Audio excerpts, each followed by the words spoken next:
সুমন, আপনি তো হাসপাতালের সামনে রয়েছেন। গতকালই চিকিৎসকরা বেশ আশাবাদী ছিলেন শিশুটিকে বাঁচানোর ব্যাপারে।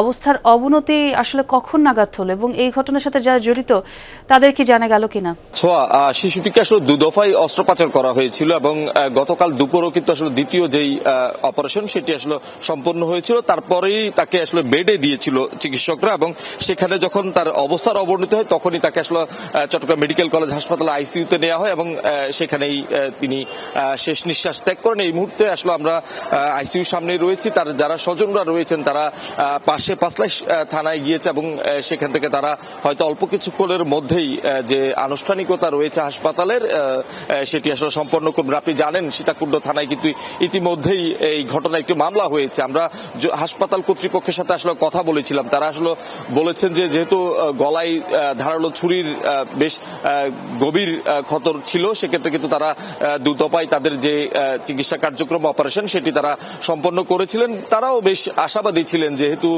শিশুটি শ্বাস প্রশ্বাস তার কিছুটা স্বাভাবিক ছিল, সেক্ষেত্রে কিন্তু আসলে চিকিৎসকরা ধারণা করেছিল আসলে তিনি সুস্থ হবেন। অবশ্য শেষ পর্যন্ত আসলে গত রাতেই অর্থাৎ আজ ভোর রাতেই তিনি শেষ নিঃশ্বাস ত্যাগ করেন এবং গত রাতেই তাকে অবস্থার অবনতি হওয়া এখানে নিয়ে এসেছিল।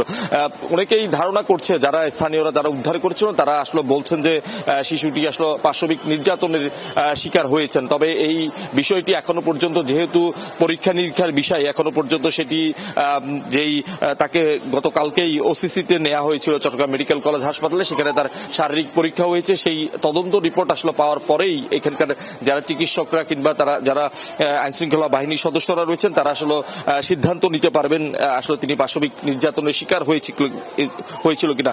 আমরা যতটুকু জানি তার গ্রামের বাড়ির বেশ কিছুটা দূরেই সীতাকুণ্ডের যে ইকো পার্কে রয়েছে সেখানে আসলে শিশু থেকে আহত অবস্থায় উদ্ধার করে চট্টগ্রাম মেডিকেল কলেজ হাসপাতালে নিয়েছে এবং সেখানেই তিনি চিকিৎসাধীন ছিলেন এবং গতকাল রাতে তাকে আইসিইউতে নেওয়া হয় এবং আজকে ভোর রাতেই শেষ নিঃশ্বাস ত্যাগ করে।